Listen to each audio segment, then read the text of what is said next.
Hello friends, जय श्री राधे सभी को। तो सुबह हो चुकी है, हमारा सुबह का डेली रूटीन चालू हो चुका है। तो सुबह उठ के सबसे पहले मैंने अपनी हथेलियाँ देखी।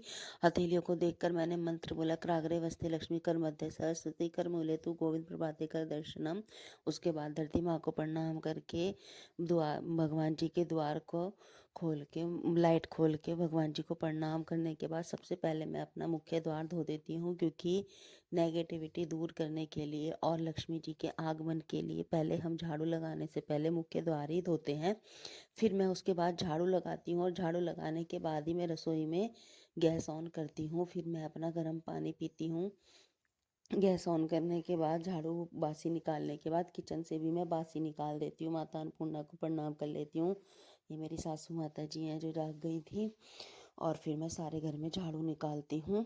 सबसे पहले उठ के मेरा यही काम होता है, सारे घर की झाड़ू निकालना, बासी दूर करना, किचन में भी कपड़ा लगा के बासी निकालना होता है। उसके बाद गर्म पानी पी के थोड़ी एक्सरसाइज कर लेती हूँ उस और फिर नहा धोकर अपना पूजा करती हूँ। पोछा मैं अपने आधे घर में लगाती हूँ, बाकी घर में तो मेरी आंटी आती हैं, वे लगा देती हैं, क्योंकि मेरे से बहुत बड़ा घर है, ज़्यादा लग नहीं पाता है। फिर मैं पूजा करती हूँ, तुलसी माँ को जल चढ़ाती हूँ, धूप दिखाती हूँ, परिक्रमा करती हूँ, सूरज देव को भी जल चढ़ा के परिक्रमा करती हूँ, क्योंकि दीप तो नहीं लग सकता था, क्योंकि उजाला हो चुका था। तुलसी माँ का दीप तो थोड़े अंधेरे में ही लगाया जाता है।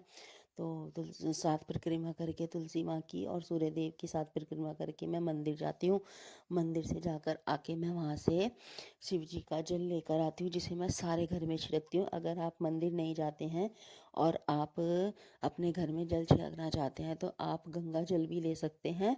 और अगर गंगा जल ना हो आपके पास तो आप जो पूजा के मंदिर में जल भर कर रखते हैं, पूरा दिन जब पूजा हो जाती है नेक्स्ट डे आप उस जल को भी अपने घर में छिड़क सकते हैं।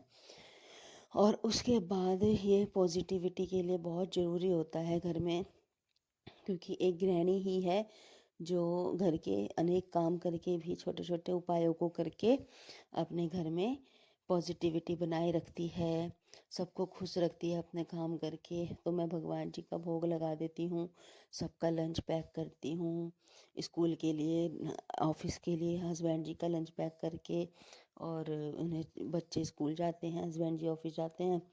तो मैंने पहले कन्हैया का, अपने गोविंद का, अपने गुरु महाराज जी का, सभी भगवान जियों का भोग लगा दिया था, क्योंकि मैं गुरु दीक्षा ली हुई हूँ। इसीलिए मैं अपने गुरु महाराज जी का भोग लगाती हूँ, गुरु जी की पूजा करती हूँ और कन्हैया गोविंद की भी करती हूँ भोग लगा के। तो जिसको जिस भगवान जी में आस्था हो वो उसकी उनकी पूजा करे। और फिर मैं सबका चाय नाश्ता तैयार करती हूँ, लंच भी पैक कर दिए थे। फिर सब बच्चों को थोड़ा थोड़ा रेडी भी करना पड़ता है। बच्चे मेरे नहाने धोने गए थे, इतने मैंने अपना रूम क्लीन कर दिया था, बेड शीट सेट कर दी थी। बच्चे बारी बारी करके आते हैं, नहा कर और जल चढ़ाते हैं। हस्बैंड जी भी शिव जी को, हमारे शिवलिंग है भारत के, तो उनको जल चढ़ाते हैं, तिलक लगाते हैं, फिर स्कूल जाते हैं। तो भारत के जो शिवलिंग होते हैं वो जो होते हैं तो वो ना बहुत जल्दी सिद्ध हो जाते हैं, इसीलिए उन्हें रखा है हमने। तो उनकी हम डेली जल चढ़ाते हैं घर पर ही। मैं मंदिर भी चली जाती हूँ, बाकी सब बच्चे भी चले जाते हैं छुट्टी में, हस्बैंड जी भी छुट्टी में, बाकी तो मैं ही जाती हूँ बाकी डेज में। तो मैंने रूम क्लीन कर दिया।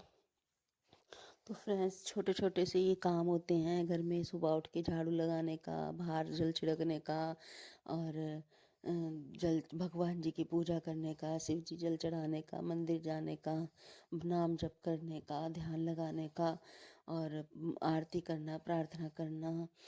तो ये छोटे छोटे काम ही होते हैं जो हमारे घर को कुछ खुशहाल बनाए रखते हैं, घर के सदस्यों को स्वस्थ बनाए रखते हैं। तो फिर मैं किचन साफ कर देती हूँ।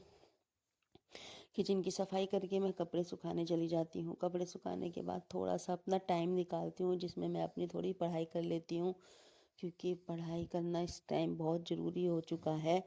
तो मैं शादी के 12 साल बाद पढ़ाई कर रही हूँ।